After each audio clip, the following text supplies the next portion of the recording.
So hello everyone. तो आज हम लोग अपना लेक्चर कंटिन्यू कर रहे हैं। लास्ट क्लास में हम लोगों ने एग्रीकल्चर और मिनरल रिसोर्सेज के बारे में देखा था। अब देखिए ये वाला जो पोर्शन है अगला, ट्रांसपोर्टेशन इन इंडिया, ये बहुत फैक्चुअल पोर्शन है और यहाँ से सवाल बनते ही रहते हैं। बिल्कुल स्ट्रेट फॉरवर्ड सवाल हैं, तो आपको बिल्कुल वही सिंपल सिंपल फैक्ट्स जो एग्ज़ाम में पूछे जाते हैं वो हमने यहाँ पर लिख रखे हैं और यही फैक्ट्स आपको कॉपी में नोट डाउन कर लेने हैं। लगभग लगभग अगर ट्रांसपोर्टेशन से सवाल आता है तो यही सारे सवाल वो पूछते रहते हैं। तो ट्रांसपोर्टेशन हमारे पास क्या क्या अवेलेबल है।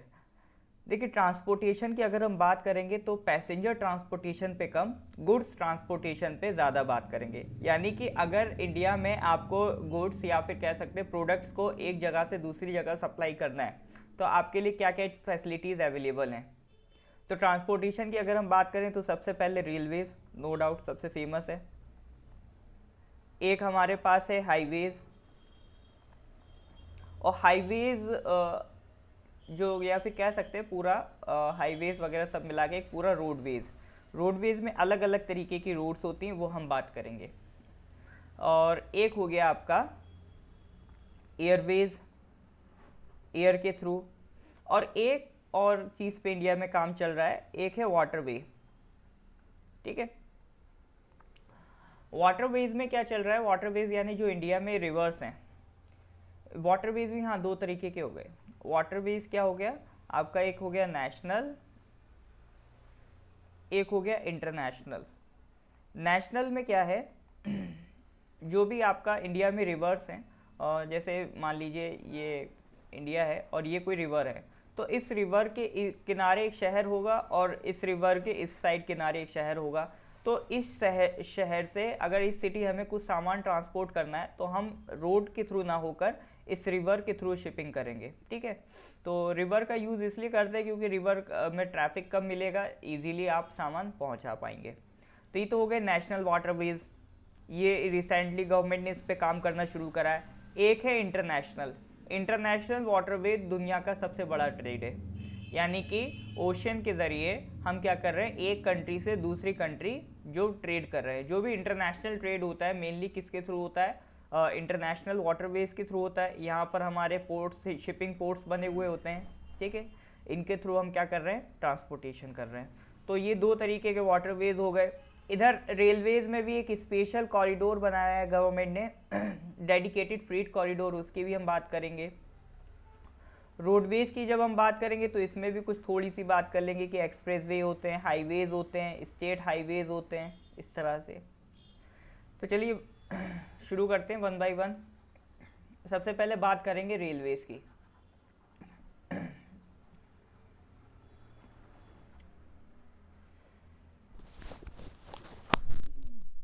सॉरी, हाँ, तो रेलवेज की अगर हम बात करें तो इंडियन रेलवे क्या है, इंडिया का सेकंड लार्जेस्ट इन एशिया।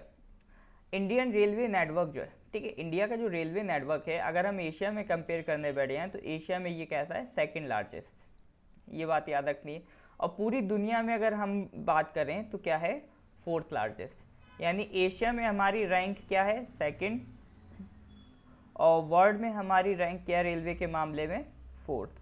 तो पहली जानकारी तो ये हमने जुटा ली। फिर एक अभी प्लेटफॉर्म बाद में आएंगे, इधर देखिए फर्स्ट ट्रेन इंडिया में ट्रेन कब से चल रही, तो फर्स्ट ट्रेन चली थी बॉम्बे और ठाणे के बीच में, जो कि एक 34 किलोमीटर की रेलवे लाइन थी। और वो कब से चल रही है, 16 अप्रैल 1853।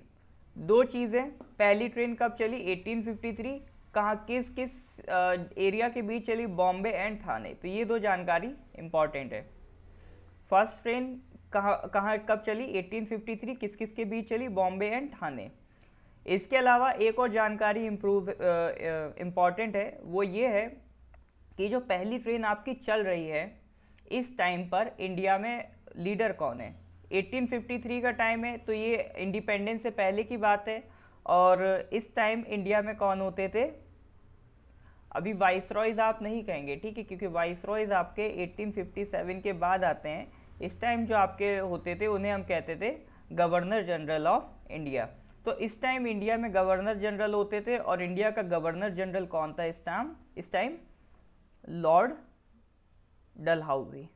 ठीक है, ये भी कभी कभी पूछ लेता है कि पहली ट्रेन चल रही थी तो उस टाइम या तो ये पूछ लेगा वो किसने चलवाई, डलहौजी ने, या पूछ लेगा उस टाइम कौन इंडिया का गवर्नर जनरल ऑफ इंडिया था, तो लॉर्ड डलहौजी, डलहौजी का नाम याद रखेंगे, ठीक है। बॉम्बे थाने के बीच चल रही है, कब चल रही है, 1853। सेकंड ट्रेन कब चली, हावड़ा और हुगली के बीच इन 1854, ठीक है। हावड़ा और हुगली ये कोलकाता में मिल जाएंगे दोनों जगह, 1854 में चल रही है। इसके बाद इंडिया का लॉन्गेस्ट प्लेटफॉर्म कौन सा है, गोरखपुर, ये भी पूछ लेता है, ठीक है। लॉन्गेस्ट प्लेटफॉर्म कहाँ है, Gorakhpur, Gorakhpur is in UP. इसकी लेंथ अराउंड 1.3 किलोमीटर लंबा प्लेटफॉर्म है। अब हेडक्वार्टर्स की बात करते हैं तो करीब इंडियन रेलवे में 16 हेडक्वार्टर्स हैं, या कह सकते हैं 16 जोन्स हैं, ठीक है। तो 1 2 3 4 5 6 7 8 9 10 11 12 13 14 15 16, ठीक है। ये 16 याद रखेंगे, ये इन दो को आप हटा सकते हैं, इतना इंपॉर्टेंट नहीं है। ये 16 यहाँ तक है, साउथ ईस्ट सेंट्रल बिलासपुर तक। तो देख लेते हैं कौन कौन से जोन्स हैं। सबसे पहले कौन सा जोन है, central zone. Central zone Mumbai, Mumbai side अगर आप देखेंगे आपको दो जोन्स मिल जाएंगे, एक तो सेंट्रल जोन मिल जाएगा और दूसरा कौन सा मिलेगा आपको, वेस्टर्न जोन। वेस्टर्न जोन और सेंट्रल जोन इन दोनों के हेडक्वार्टर्स आपको कहाँ मिल रहे हैं, मुंबई। मुंबई यहाँ कहीं है, तो हम कह सकते हैं इंडिया का रेलवे जोन कौन, सेंट्रल जोन का हेडक्वार्टर और वेस्टर्न जोन का हेडक्वार्टर, सेंट्रल और वेस्टर्न कहाँ मिल रहा है, मुंबई मिल रहा है। इसके बाद बात करेंगे ईस्टर्न जोन, तो इंडिया का ये ईस्ट साइड है, ईस्टर्न जोन में कौन मिल गया, कोलकाता मिल गया। Northern zone, northern zone simple है, न्यू दिल्ली है। फिर अगला है north east frontier, north east frontier ये नॉर्थ ईस्ट की बात कर रहा है, तो नॉर्थ ईस्ट में आपको कहाँ मिलेगा, नॉर्थ ईस्ट में आपको मिलेगा गुवाहाटी, ठीक है। नॉर्थ ईस्ट फ्रंटियर में आपको हेडक्वार्टर मिलेगा गुवाहाटी, मालेगांव गुवाहाटी। फिर सदर्न, सदर्न में आ जाइए तो कहाँ मिलेगा ये, सदर्न में आपको मिलेगा चेन्नई, ठीक है, सदर्न में आपको मिलेगा चेन्नई। फिर आता है साउथ सेंट्रल, साउथ सेंट्रल आपको कहाँ मिलेगा, सिकंदराबाद यहाँ कहीं। और साउथ ईस्टर्न ये रहा आपका, साउथ ईस्टर्न कैसे बनाएंगे, साउथ और ये ईस्ट, साउथ ईस्टर्न, तो साउथ ईस्टर्न का भी हेडक्वार्टर आपको मिल जाएगा कोलकाता, ठीक है। तो सबसे पहले आप क्या करिए, बड़े बड़े शहरों को पकड़ लीजिए, ठीक है। याद करने के लिए क्या करना है, पहले तो जो भी रिपीट हो रहे हैं उनको याद कर लीजिए, बड़े बड़े शहर कौन कौन से। जैसे हमने देखा ईस्टर्न जोन कोलकाता और साउथ ईस्टर्न जोन कोलकाता, तो ईस्ट जहाँ भी दिख जाए, साउथ ईस्ट या ईस्ट, ये दोनों के हेडक्वार्टर कहाँ हैं, कोलकाता। फिर इधर आ जाइए, सेंट्रल और वेस्टर्न, ठीक है, सेंट्रल और वेस्टर्न इनके हेडक्वार्टर्स कहाँ हैं, दोनों के मुंबई में। एक मुंबई सीएसटी है, एक मुंबई चर्च गेट है, बट हैं दोनों मुंबई में ही। तो 4 आपके हो गए, 16 में से 4 तो आपके यही नहीं पड़ जाएंगे, सेंट्रल और वेस्टर्न, और ये हो गए मुंबई, और ईस्टर्न साउथ ईस्टर्न आपके हो गए कोलकाता। फिर आ जाइए इधर नॉर्थ में आ जाइए, ठीक है। नॉर्थ, नॉर्थ का किधर मिलेगा आपको, नदन का न्यू दिल्ली, ये तो सिंपल है, नॉर्थ इंडिया का आप कह सकते हैं मेन जोन कौन सा है, दिल्ली है, तो नॉर्थ नदन जोन का हेडक्वार्टर न्यू दिल्ली मिलने वाला है। फिर एक आता है नॉर्थ ईस्टर्न और नॉर्थ ईस्ट फ्रंटियर, ठीक है। तो नॉर्थ ईस्टर्न और नॉर्थ ईस्टर्न फ्रंटियर में ये याद रखना है कि ये ईस्ट वेस्ट नॉर्थ साउथ, तो नॉर्थ ईस्ट ये यहाँ से मान रहे हैं, ठीक है, इधर कहीं इंडिया के बीच से आप मान के चलिए, यहाँ कहीं आपको एक शहर मिलेगा गोरखपुर, वही जहाँ पे दुनिया का सबसे लॉन्गेस्ट प्लेटफॉर्म है, ठीक है। तो नॉर्थ ईस्टर्न की अगर बात करें तो गोरखपुर लगाना है, और ये इंडिया का नॉर्थ ईस्ट नहीं समझ लेना है, ठीक है। इंडिया का नॉर्थ ईस्ट के लिए उन्होंने यूज़ करा है नॉर्थ ईस्ट फ्रंटियर, तो ये डिफरेंस है, ये गलती होती है। नॉर्थ ईस्ट लगता है तो यहीं गुवाहाटी लगा के चले जाते हैं, जबकि नॉर्थ ईस्ट अगर दिया हो तो नॉर्थ ईस्ट का कौन सा हेडक्वार्टर है, नॉर्थ ईस्टर्न जोन का गोरखपुर, बट अगर हाँ नॉर्थ ईस्ट फ्रंटियर पूछे तो गुवाहाटी लगाएंगे। ठीक है, तो वन बाय वन इसी तरह से निपटाइए। जैसे ये तो देख लिया हमने, साउथ ईस्टर्न और ईस्टर्न कोलकाता हो गया, सेंट्रल और वेस्टर्न मुंबई हो गया, फिर नदर्न न्यू दिल्ली हो गया, और नॉर्थ ईस्टर्न आपका कौन सा हो जाएगा, नॉर्थ ईस्टर्न आपका हो जाएगा गोरखपुर, और नॉर्थ ईस्ट फ्रंटियर मालेगांव। अब आपके पास कौन से बचे, साउथ बचा, साउथ सेंट्रल बचा। ठीक है, फिर ये तो ईस्ट कोस्ट है, फिर north central, north western, south western, west central, south east central. इसको भी देखते हैं।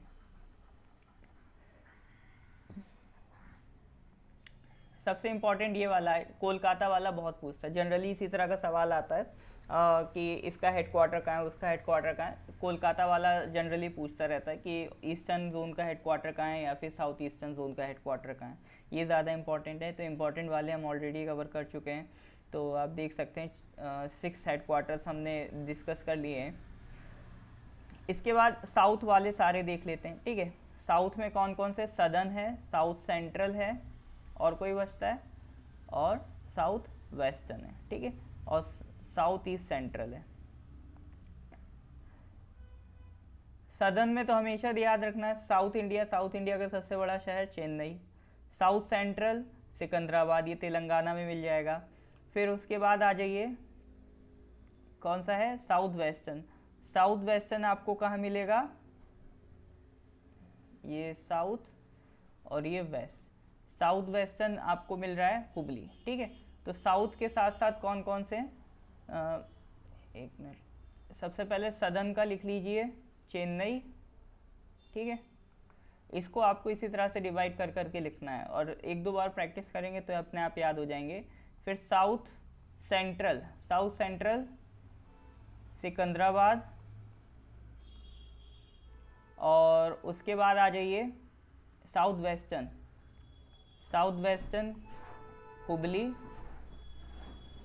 और वेस्ट, हाँ साउथ ईस्ट, साउथ के साथ ईस्ट होगा या वेस्ट होगा या सेंटर होगा। ठीक है, तो साउथ सेंटर हो गया, साउथ वेस्ट हो गया, तो साउथ ईस्ट, साउथ ईस्ट है सिर्फ कोई, तो साउथ ईस्ट वाला हम पढ़ चुके हैं, कौन है, कोलकाता। तो एक और है साउथ ईस्ट सेंट्रल, तो साउथ ईस्ट सेंट्रल का हेडक्वार्टर है बिलासपुर। तो ये 4 अलग से याद करेंगे साउथ से रिलेटेड। ठीक है, साउथ का Chennai, south central Secunderabad, south western Hubli, south east central Bilaspur. ठीक है, ये 4 अलग से निकाल लीजिए। फिर बाकी जो बचे, बाकी आपका फिर अब यही बचता है, ईस्ट कोस्ट, ईस्ट कोस्ट ये वाला है। इस साइड कौन है, उड़ीसा का एक कैपिटल है भुवनेश्वर। फिर आता है ईस्ट सेंट्रल, तो ईस्ट का सेंट्रल यहाँ कहीं हाजीपुर बिहार में है। फिर आता है नॉर्थ का नॉर्थ सेंट्रल, यानी आप नॉर्थ इंडिया में हैं और नॉर्थ इंडिया का सेंटर कहाँ है, ये कहीं यूपी में पड़ेगा, यूपी में एक जगह है इलाहाबाद, तो नॉर्थ सेंट्रल हो गया इलाहाबाद। फिर आता है नॉर्थ वेस्टर्न, इस नॉर्थ इंडिया में वेस्टर्न पोर्शन कौन सा है, इधर, तो नॉर्थ वेस्टर्न में यहाँ ये आप आ जाएंगे राजस्थान, राजस्थान में एक सिटी है जयपुर, वहाँ की कैपिटल। ठीक है, तो ये आप याद कर सकते हैं। ईस्ट कोस्ट में आप उड़ीसा से याद कर लीजिए भुवनेश्वर, और ईस्ट सेंट्रल, तो ईस्ट सेंट्रल आपको मिलेगा बिहार में हाजीपुर। और उसके बाद आप बात कर सकते हैं नॉर्थ सेंट्रल इलाहाबाद, और नॉर्थ वेस्टर्न जयपुर। तो ये अगर आप इतना कर लेंगे तो ये आपके ऑलमोस्ट सब तैयारी हो चुके हैं। तो सबसे पहले हमने एक बार देख लेते हैं किस किस की बात करी। सबसे पहले हमने कहा सेंट्रल और ये वेस्टर्न, इनको अलग कर दिया। ठीक है, क्योंकि सबसे पहले डायरेक्शन क्या बनती, ईस्ट वेस्ट नॉर्थ साउथ और सेंटर, ये डायरेक्शन है जोन्स में। तो सेंटर वाली और वेस्ट वाली ये तो मुंबई दे गया। ठीक है, उसके अलावा ईस्टर्न और साउथ ईस्टर्न, ईस्टर्न और अगला कौन सा था, साउथ ईस्टर्न, ये कौन ले गया, कोलकाता ले गया। फिर अगला नदर्न देखें, नदर्न दिल्ली है, सदर्न चेन्नई है। उसके बाद नॉर्थ के साथ साथ क्या बनेगा, नॉर्थ के साथ ईस्ट बन सकता है या नॉर्थ के साथ वेस्ट बन सकता है। तो नॉर्थ अगर ईस्ट की बात करते तो गोरखपुर, और नॉर्थ अगर वेस्ट की बात करते तो जयपुर। ठीक है, और नॉर्थ ईस्ट फ्रंटियर गुवाहाटी। इसके अलावा साउथ में हमने बात करी तो साउथ में क्या क्या बन सकता है, साउथ में चेन्नई हो गया, साउथ का ईस्ट बन सकता है, साउथ ईस्ट हम देख चुके हैं कोलकाता, और साउथ का वेस्ट बन सकता है, साउथ का वेस्ट हो जाएगा आपका हुबली, और साउथ का सेंट्रल बन सकता है, साउथ का सेंट्रल हो जाएगा सिकंदराबाद। तो इसी तरह से बार बार अगर आप रिवाइज करेंगे इसको मैप पे प्लॉट कर करके आप याद कर सकते हैं, ठीक है। और ये बिलासपुर तक याद करना है, इसको आप छोड़ सकते हैं, मेट्रो वाली जानकारी इंपॉर्टेंट नहीं है आपके लिए। तो रेलवे जोन्स ही मेन है जो पूछ सकता है, या फिर फर्स्ट ट्रेन वाले सवाल आ जाते हैं, फर्स्ट ट्रेन किस किस के बीच चली थी। इसके बाद इलेक्ट्रिक ट्रेन कौन सी थी, डक्कन क्वीन थी, कब चली थी 1929 में, बॉम्बे एंड पूना के बीच में। इंडिया में इलेक्ट्रिक ट्रेन स्टार्ट हुई थी 1929 में, और पहली ट्रेन का नाम था डक्कन क्वीन। किस किस के बीच चली थी, बॉम्बे एंड पुणे। पहली किसके बीच चली थी, बॉम्बे एंड थाने, ठीक है, पहली ट्रेन बॉम्बे थाने के बीच चली थी 1853, लॉर्ड डलहौसी का टाइम था। और 1929 में डक्कन क्वीन चल रही किस किस के बीच में, बॉम्बे एंड पुणे। अभी तक की इंडिया में जितनी भी ट्रेन है तो सबसे लॉन्गेस्ट ट्रेन रूट किसका है, विवेक एक्सप्रेस है, जो कहाँ से कहाँ तक जाती है, आसाम के डिब्रूगढ़ से कन्याकुमारी इन तमिलनाडु। कन्याकुमारी हमने देखा था ये इंडिया का सदर्न मोस्ट टिप भी पड़ता है। फर्स्ट मेट्रो कहाँ आई थी, ऑब्वियसली कोलकाता में आई थी, इन 1984 में आई थी। फिर उसके बाद कुछ लोग रीजनल लेवल पे भी रेलवेज स्टार्ट हुई हैं, जैसे कोंकण रेलवे स्टार्ट हुई है गोवा, महाराष्ट्र, कर्नाटका के बीच। फिर दिल्ली मेट्रो स्टार्ट हुई थी 2002 में, ठीक है। तो ये इतना इंपॉर्टेंट नहीं है, इवन आप ये याद रख लीजिए, इलेक्ट्रिक ट्रेन और लॉन्गेस्ट ट्रेन रूट। तो ये तो रेलवेज में बात हो गई। इसके अलावा एक चीज़ और होती है, रेलवे में 3 तरह के गेजेस होते हैं, ठीक है, narrow gauge, metre gauge, broad gauge. Gauge का मतलब होता है, जैसे देखा होगा आपने रेलवे ट्रैक में 2 लाइंस पड़ी होती हैं, ठीक है, एक लाइन ये है, एक लाइन ये क्या है, रेलिंग्स है, तो इसीलिए इसे रेल लाइन कहते हैं। तो इनके बीच में जो डिस्टेंस है ये गेज कहलाता है। ये क्या कहलाता है, गेज कहलाता है।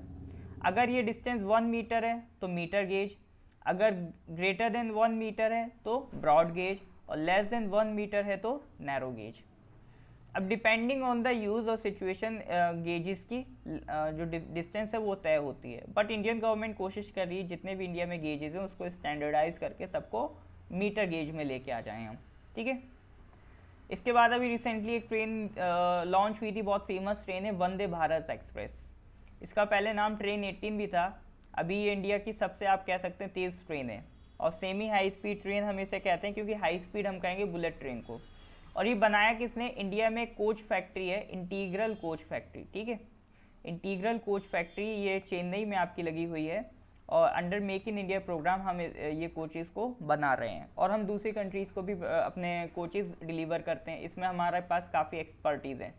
तो वंदे भारत एक्सप्रेस याद रखेंगे, अभी तक की इंडिया की कह सकते हैं सबसे फास्टेस्ट ट्रेन है। ये चलती है आपका वाराणसी टू दिल्ली। चलिए, तो इसी में अब अगली जो हमें बात करनी थी, डेडिकेटेड फ्रीट कॉरिडोर। देखिए, ट्रांसपोर्टेशन का एक बहुत बड़ा मेन पर्पस होता है गुड्स का ट्रांसफ़र करना है, क्योंकि लॉजिस्टिक्स जितना तेज़ी से ट्रांसफ़र हो पाएगा उतना ही आप मान के चलिए प्रोडक्टिविटी इंप्रूव होगी। क्योंकि जो फैक्ट्रीज़ होती हैं, ठीक है, फैक्ट्री कहीं भी लगेगी तो जो फैक्ट्री ओनर है उसकी कोशिश ये रहेगी कि अगर उस कंट्री में रोड्स अच्छी हैं तो वो एक तो अपना रॉ मटेरियल प्रॉपरली ला सकता है वहाँ पर, ठीक है, और फिर प्रोडक्ट्स को मार्केट में सप्लाई कर सकता है। और जितनी अच्छी रोड्स रहेंगी उतनी जल्दी उसका काम तेज़ होगा, काम तेज़ होगा तो वो ज़्यादा प्रोडक्शन कर पाएगा। तो कहीं ना कहीं ट्रांसपोर्टेशन एक बहुत बड़ा रोल प्ले करता है कंट्री की डेवलपमेंट में। तो इसी को ध्यान रखते हुए गवर्नमेंट ने डेडिकेटेड फ्रीट कॉरिडोर्स बनाए हैं। फ्रीट कॉरिडोर्स क्या हैं, फ्रीट का मतलब होता है गुड्स, ट्रांसपोर्ट। तो डेडिकेटेड यानी स्पेशली इसी काम के लिए। तो गवर्नमेंट ने क्या करा है, गवर्नमेंट ने कुछ रोड्स बनाए हैं, जैसे मान लीजिए एक ट्रैक बना दिया, एक रेलवे ट्रैक ये बना दिया, ये स्पेशली गुड्स के लिए ही बनाया गया कि इस पे ये गुड्स ही ट्रैवल करेंगे, पैसेंजर ट्रेन बिल्कुल ट्रैवल नहीं करेगी। तो उससे क्या है, सिर्फ गुड्स ट्रैवल करेंगे तो उनके लिए ये लाइन हमेशा खाली रहेगी, तो वो बहुत ईजीली और बहुत तेज़ स्पीड में अपना माल ट्रांसपोर्ट कर सकते हैं। तो गवर्नमेंट ने कुछ इस तरह से, एक ये ईस्ट साइड पे ईस्टर्न और वेस्ट साइड पे वेस्टर्न, दो तरीके के डेडिकेटेड फ्रीट कॉरिडोर्स बनवाए हैं। ठीक है, तो आपसे क्या पूछ सकता है, आपसे पूछ सकता है कि डेडिकेटेड फ्रीट कॉरिडोर्स अभी कितने टाइप के हैं, तो दो टाइप के हैं, एक ईस्टर्न और एक वेस्टर्न। दूसरा पूछ सकता है ये कहाँ से स्टार्ट होते हैं और कहाँ पे एंड करते हैं। तो सबसे पहले बात कर देते हैं ईस्टर्न डेडिकेटेड कॉरिडोर की। ये पंजाब में स्टार्ट होता है और वेस्ट बंगाल में एंड करता है। तो ईस्टर्न वाले की हम बात करते हैं। ये लुधियाना शहर दिख रहा है, ये वाला, यहाँ पंजाब से स्टार्ट करता है और ये डंकुनी में आके, वेस्ट बंगाल में एक जगह है डंकुनी, वहाँ पे एंड करता है। ठीक है, तो ईस्टर्न डेडिकेटेड फ्रीट कॉरिडोर कहाँ से कहाँ तक जाता है, लुधियाना टू डंकुनी। ठीक है, कहाँ से कहाँ तक जा रहा है, लुधियाना टू डंकुनी। लुधियाना कहाँ पर है आपका, पंजाब में है, और डंकुनी कहाँ है, डंकुनी आपका वेस्ट बंगाल में है। ये बात याद रखती हैं। नेक्स्ट आता है आपका western dedicated freight corridor. Western dedicated freight corridor यहाँ से स्टार्ट हो रहा है, दादरी। दादरी कहाँ पर है, यूपी। दादरी से स्टार्ट हो रहा है और ये कहाँ तक जा रहा है आपका, मुंबई तक जा रहा है। ठीक है, ये कहाँ तक जा रहा है, Jawaharlal Nehru port trust, JNPT, Mumbai. तो ये याद रखेंगे। डेडिकेटेड फ्रीट कॉरिडोर्स अभी तक एग्जाम में नहीं पूछा गया है, बट लेकिन हर वो चीज़ जो गवर्नमेंट के लिए इंपॉर्टेंट होती है वो एग्जाम में अपने आप ऑटोमेटिकली इंपॉर्टेंट हो जाती है। तो ये रिसेंट गवर्नमेंट का एक ड्रीम प्रोजेक्ट है, तो इसीलिए हमारे एग्जाम के लिए भी इम्पॉर्टेंट है, कभी भी पूछ सकता है। तो ईस्टर्न डेडिकेटेड फ्रीट कॉरिडोर कहाँ से कहाँ तक जाता है, लुधियाना टू डंकुनी। और वेस्टर्न डेडिकेटेड फ्रीट कॉरिडोर कहाँ से कहाँ तक जाता है, दादरी टू मुंबई। मुंबई में जवाहरलाल नेहरू पोर्ट ट्रस्ट के जाता है। तो अभी तो ये दो पोर्ट कह सकते हैं कॉरिडोर्स तैयार हो गए, रिसेंटली इनका इनाग्रेशन भी हुआ था। इसके अलावा ऐसा नहीं गवर्नमेंट यहीं पर रुक जाएगी, और भी अगर आप देखें तो कॉरिडोर्स बन रहे हैं। ठीक है, जैसे इन दोनों को कनेक्ट करती हुई कनेक्टिंग लिंक भी बन रही है। ठीक है, दादरी और खुर्जा, दादरी और खुर्जा में क्या बन रही है, इन दोनों की कनेक्टिंग लिंक। जैसे ये क्या करेंगे, जैसे ये कॉरिडोर है ईस्ट वेस्ट को, ये इस तरह से कुछ कनेक्ट कर देंगे। ठीक है, उसके अलावा भी और ये इस तरह से भी एक कॉरिडोर बन रहा है, ये एक कॉरिडोर बन रहा है। ठीक है, एक ये कॉरिडोर बन रहा है। तो इस तरह से बहुत सारे कॉरिडोर्स बन रहे हैं जो एक दूसरे को कनेक्ट कर देंगे और पूरा एक वेब बना लेंगे, जिससे पूरी इंडिया इन डेडिकेटेड कॉरिडोर से कनेक्ट कर पाएंगे। उसके अलावा अगर आप देखें, ये दोनों जो कॉरिडोर्स हैं, ये ईस्टर्न और वेस्टर्न, ये आपका इंटरसेक्ट करते हैं, एक जगह है यूपी में झांसी। ठीक है, ये भी थोड़ा याद रखिएगा, कभी पूछ ले कि ईस्टर्न और वेस्टर्न डेडिकेटेड कॉरिडोर कहाँ पे इंटरसेक्ट करते हैं, तो वो झांसी में इंटरसेक्ट करते हैं। Jhansi is in UP. तो ये डेडिकेटेड कॉरिडोर थे। इसके बाद अगला जो आपका पोर्शन आता है, अगला पोर्शन आपके लिए है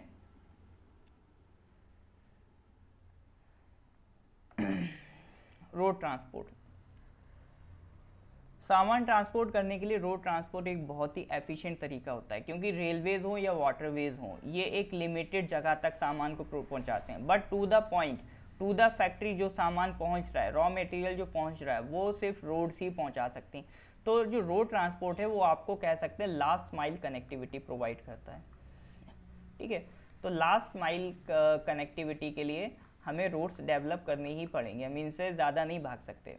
तो इसीलिए गवर्नमेंट ने अलग अलग तरीके की रोड्स को क्लासीफाई कर रखा है।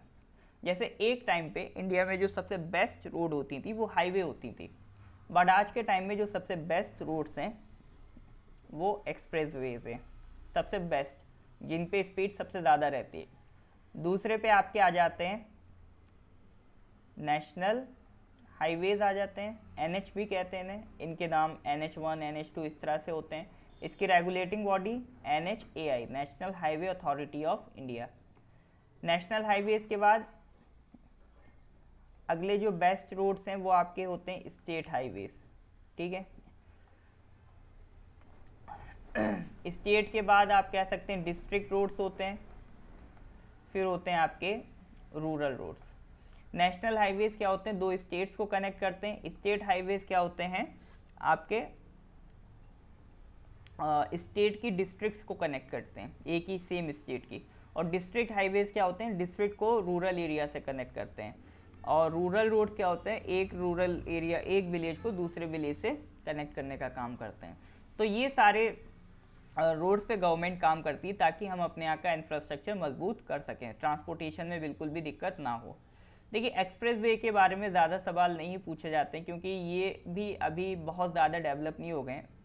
कुल मिला के बहुत ही अभी 6, 7, 8 ही एक्सप्रेस वेज हैं जो हमारे पास एग्जिस्ट करते हैं। तो अभी ये इन द डेवलपिंग फेज़ हैं।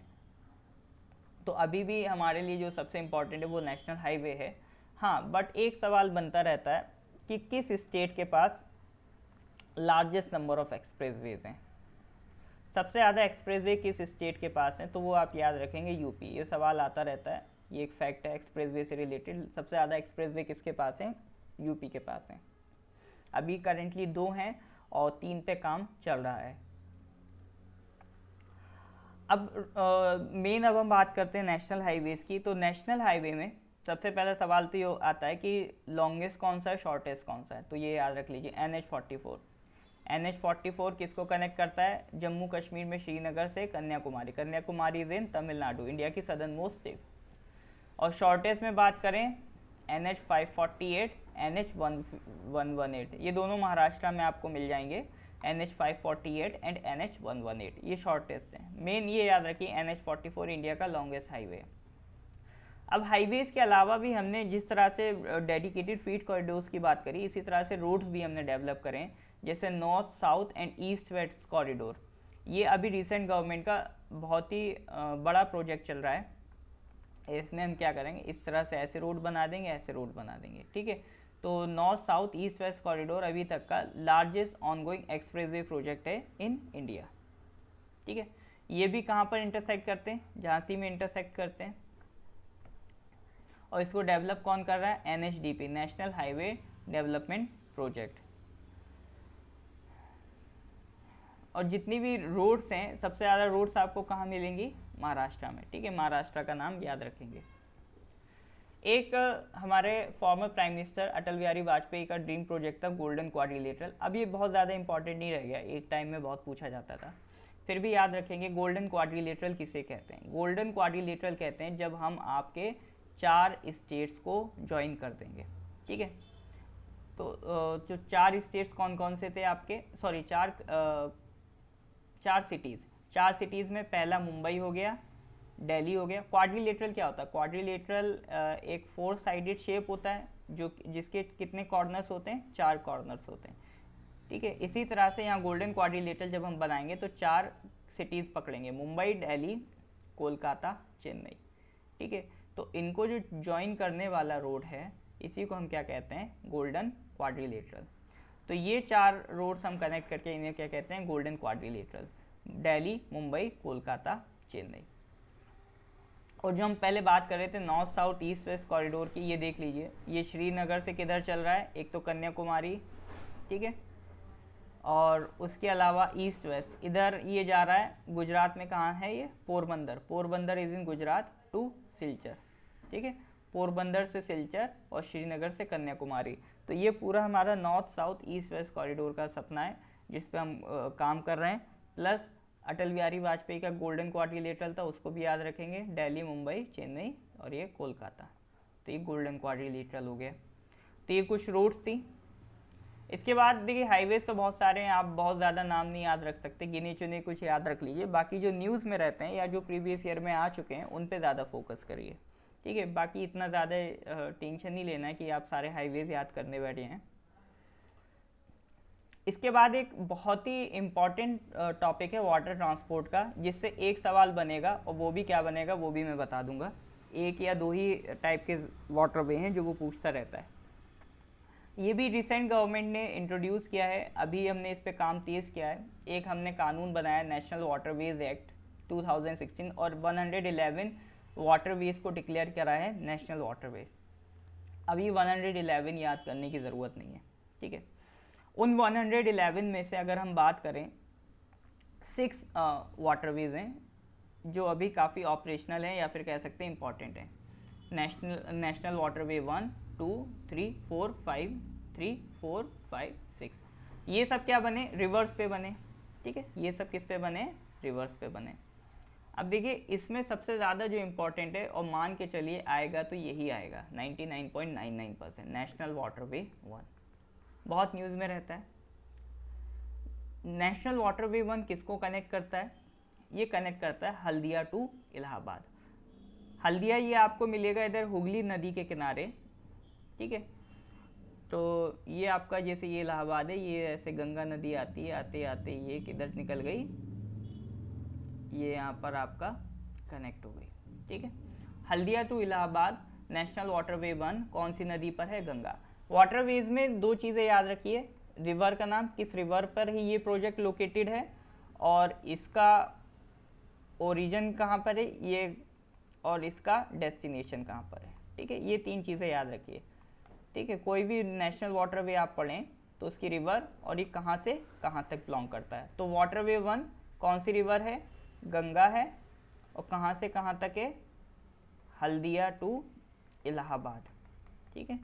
ये याद रखेंगे, मेन जनरली यही पूछेगा किस रिवर पे है, ठीक है। इसके बाद सेकंड है,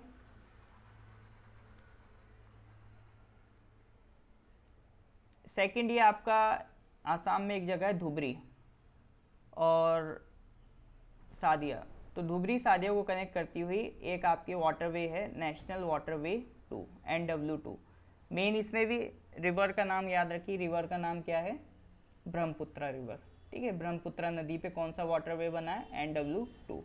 स्टेट्स कौन कौन से आ गए आपका, आसाम आ गया, वेस्ट बंगाल, अरुणाचल और मेघालय। तो अरुणाचल आने की वजह से ये भी इम्पोर्टेंट हो जाता है आपके लिए NW2। बाकी तो NW3 है, ये वेस्ट कोस्ट कैनाल पे, ये किसी रिवर पे नहीं है, ये एक कैनाल है यहाँ पर, वेस्ट कोस्ट कैनाल, उस पर लोकेटेड है। कोल्लम टू कोट्टापुरम कनेक्ट करता है, इतना इंपॉर्टेंट नहीं है, छोड़ भी सकते हैं इसको। नेशनल वे वाटरवे 4 गोदावरी पे है, कृष्णा पे है और कुछ कैनाल से उन पर है, ठीक है। किसको कनेक्ट करता है, Kakinada to Puducherry, not so important. National waterway 5 Brahmani और डेल्टा कैनाल्स ECC, यानी कि जो आपकी यहाँ पे कुछ एक नदी है ब्राह्मणी, उस पर लोकेटेड है ये नेशनल वाटरवे 5। और यहाँ पर डेल्टा वाले रीजन से भी ये पास करती है। डेल्टा कौन सा मिलेगा, सुंदरबंस डेल्टा है, दुनिया का सबसे लार्जेस्ट डेल्टा है। फिर इसके बाद 6 नेशनल वाटरवे 6, यहाँ पे एक नदी है बराक रिवर, ठीक है।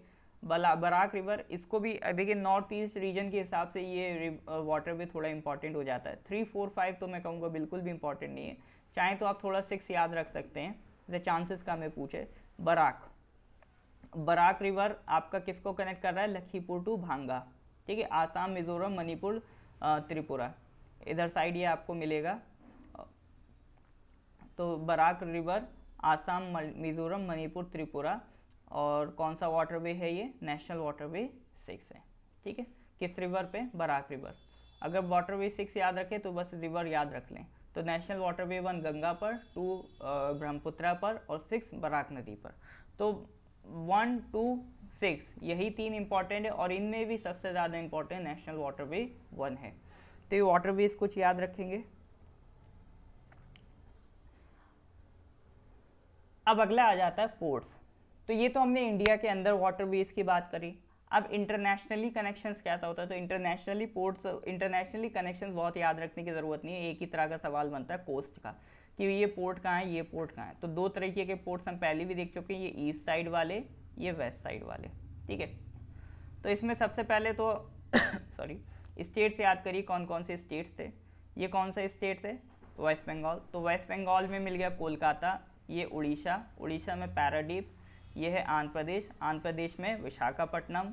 ये कौन सा स्टेट है, ये तमिलनाडु, तमिलनाडु में 2 मिल जाएंगे, एन्नोर और चेन्नई, ठीक है। तो 2, 3, 5 आपके पोर्ट्स हो गए। कौन कौन से, वेस्ट बंगाल में हमने देख लिया कौन सा है, कोलकाता। उड़ीसा, उड़ीसा में देखिए, उड़ीसा में हमने देखा पैरादीप। और आंध्र प्रदेश में है विशाखापट्टनम, ठीक है, विशाखापट्टनम। और तमिलनाडु में कौन सा है, एन्नोर एंड चेन्नई, एन्नोर और चेन्नई, ये दोनों पोर्ट्स कहाँ मिलेंगे आपको, तमिलनाडु में। फिर वेस्ट साइड आ जाइए, वेस्ट साइड में ये कौन सा स्टेट है, ये है गुजरात, ठीक है। गुजरात में कौन सा पोर्ट मिलेगा? कांडला मिलेगा। फिर ये क्या है? महाराष्ट्र। महाराष्ट्र में दो पोर्ट फेमस है, एक तो मुंबई वाला पहली था और एक और नया पोर्ट बनाया गया Jawaharlal Nehru port trust, JNPT, Jawaharlal Nehru port trust, JNPT। ठीक है। फिर इधर आ जाइए, गोवा। गोवा में भी एक पोर्ट हमने बना दिया है, बर्मागांव। फिर आ जाइए बेंगलोर। बेंगलोर में भी एक हमें पोर्ट मिल जाएगा, सॉरी कर्नाटका, स्टेट का नाम क्या है? कर्नाटका। कर्नाटका में कौन सा मिलेगा? न्यू मैंगलोर। ठीक है, मैंगलोर पोर्ट याद रखिए, ये कहाँ पर है? कर्नाटका में।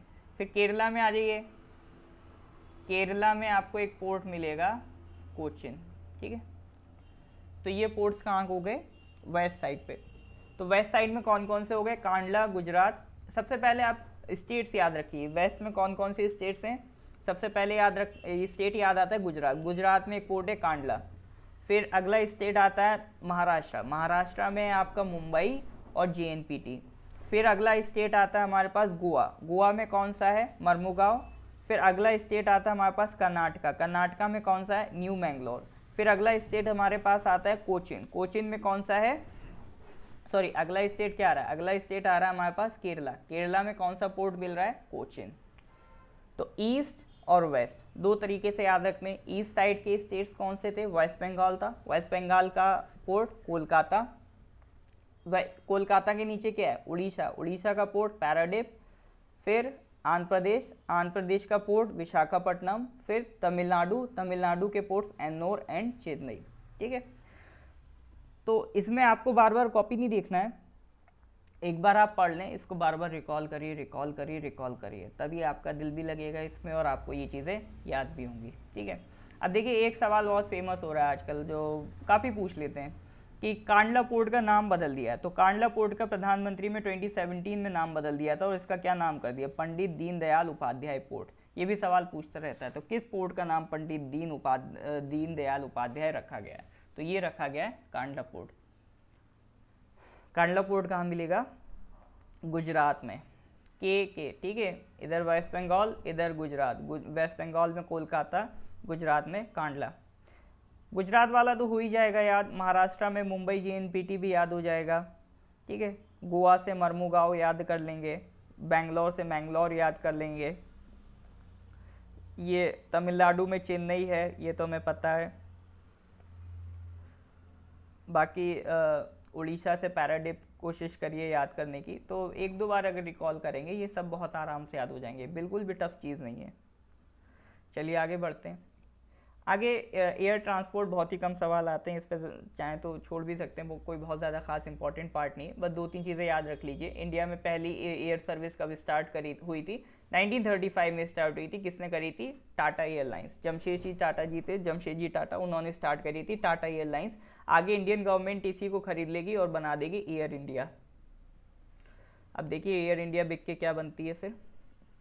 तो इसके बाद फिर क्या था, हमने कुछ एयरपोर्ट अथॉरिटीज़ बनाई, तो international airport authority of India, national airport authority, इन सबको कुछ पुरानी अलग अलग बॉडीज़ थी, इन सबको हमने मिला के फिर एक नई बॉडी बनाई, airport authority of India.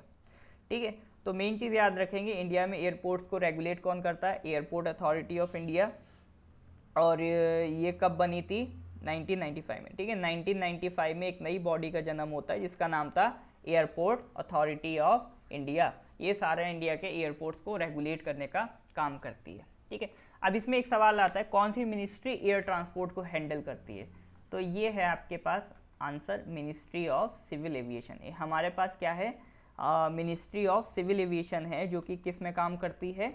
Air transport को कंट्रोल करने में काम करती है। ठीक है, इंडिया का जितना भी एयर ट्रांसपोर्ट है इसे कौन रेगुलेट करेंगे? Ministry of civil aviation regulate करेंगे। आपके लिए सवाल है कि इसके मिनिस्टर कौन है, कमेंट बॉक्स में ज़रूर लिखेंगे। ठीक है, मिनिस्ट्री ऑफ सिविल एविएशन के मिनिस्टर कौन है ये आपको सर्च करके लिखना है। ठीक है, इसके अलावा ये तो नेशनल लेवल पे बात हो गई, एक इंटरनेशनल लेवल पे भी एक बॉडी है, इंटरनेशनल सिविल एविएशन ऑर्गेनाइजेशन। ठीक है, इंटरनेशनल लेवल पे कौन सी बॉडी है? इंटरनेशनल सिविल एविएशन ऑर्गेनाइजेशन, जो इंटरनेशनल जो भी आपका एयर ट्रांसपोर्ट होता है उसको रेगुलेट करती है। तो आपको ये बताना है कि इंटरनेशनल सिविल एविएशन ऑर्गेनाइजेशन का हेड क्वार्टर कहाँ है, ठीक है। तो 2 होमवर्क मैं आपको दे रहा हूँ, पहला कि मिनिस्ट्री ऑफ सिविल एविएशन का आपको मिनिस्टर लिखना है, दूसरा इंटरनेशनल सिविल एविएशन ऑर्गेनाइजेशन का हेड क्वार्टर लिखना है, ठीक है।